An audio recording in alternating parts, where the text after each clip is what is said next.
اعوذ باللہ من الشیطان الرجیم بسم اللہ الرحمن الرحیم ایاک نعبد و ایاک نستعین رب زدنا علما۔ السلام علیکم ورحمۃ اللہ وبرکاتہ۔ میں ہوں پروفیسر محمد جلیل خان مخلص اور آپ دیکھ رہے ہیں یہ اسکول عشق عمران احمد خان نیازی اردو پوائنٹ۔ ہمارا دعویٰ ہے کہ ہم پڑھاتے نہیں سکھاتے ہیں۔ Khyber Pakhtunkhwa text book board 11ویں جماعت کے اردو کے سلسلے کا آغاز کیا تھا۔ آج اسی سلسلے کی ایک اور ویڈیو لے کر آپ کی خدمت میں حاضر ہو چکا ہوں۔ وہ ویڈیو شروع کرنے سے پہلے چینل لازمی سبسکرائب کریں، لائک شیئر کمنٹس کریں اور محمد ابوبکر چوتھائی آسان اردو نوٹس کا مطالعہ کریں تاکہ آپ بھی اردو پر عبور حاصل کر سکیں۔ تو حصہ نظم میں سے پرانا کوٹ کے مرکزی خیال اور خلاصے کے بارے میں ہم پڑھ چکے تھے۔ آج انشاءاللہ ہم پہلے شعر کی تشریح کے بارے میں پڑھیں گے۔ تو حصہ نظم پرانا کوٹ اشعار کی تشریح۔ شعر نمبر 1۔ خریدا جاڑوں میں نیلام سے ایک پرانا کوٹ۔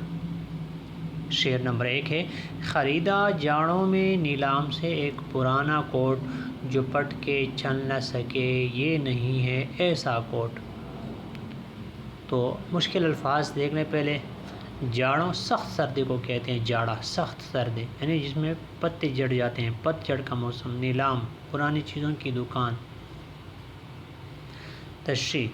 تو اس شعر میں شاعر فرماتے ہیں کہ میں نے ایک بار کیا کیا سخت سردی میں، انتہائی شدید قسم کی سردی میں، کیونکہ مجھے ضرورت تھی ایک کوٹ کی، تو میں نے کیا کیا، ایک لنڈا بازار سے، لنڈے سے، نیلام سے میں نے کیا کیا ایک بہت ہی پرانا بوسیدہ کوٹ، جو کئی جگہوں سے، کئی لوگوں کے استعمال سے، ہاتھوں سے ہوتا ہوا مجھ تک پہنچا تھا، اور اس کے حالات سے یہ دیکھ کے اندازہ لگانا مشکل نہیں تھا کہ مشہور ملا ابن بطوطہ، واسکو ڈی گاما وغیرہ بھی اس سے مستفید ہو چکے ہیں۔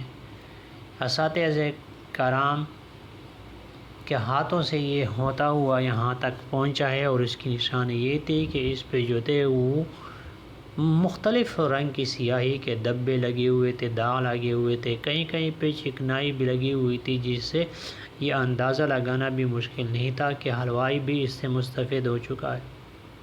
تو میں نے سخت سردی میں نیلام سے، لنڈا سے ایک کوٹ خریدا، ایک بہت ہی پرانا کوٹ، لیکن اس کی حالت ایسی بھی نہیں تھی،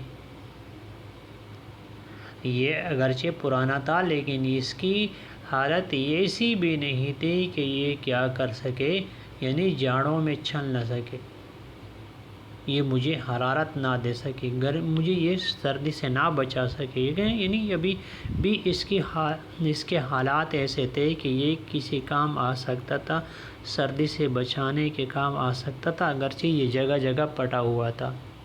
تو یہ تھی پہلے شعر کی تشریح۔ انشاءاللہ اگلے ویڈیو میں ایک اور شعر کی تشریح لے کر آپ کی خدمت میں حاضر ہو جاؤں گا۔ تب تک کے لیے مجھے دیجیے اجازت، اپنا بہت سارا خیال رکھیے گا اور مجھے اپنی دعاؤں میں یاد رکھیے گا۔ اللہ حافظ۔ السلام علیکم ورحمۃ اللہ وبرکاتہ۔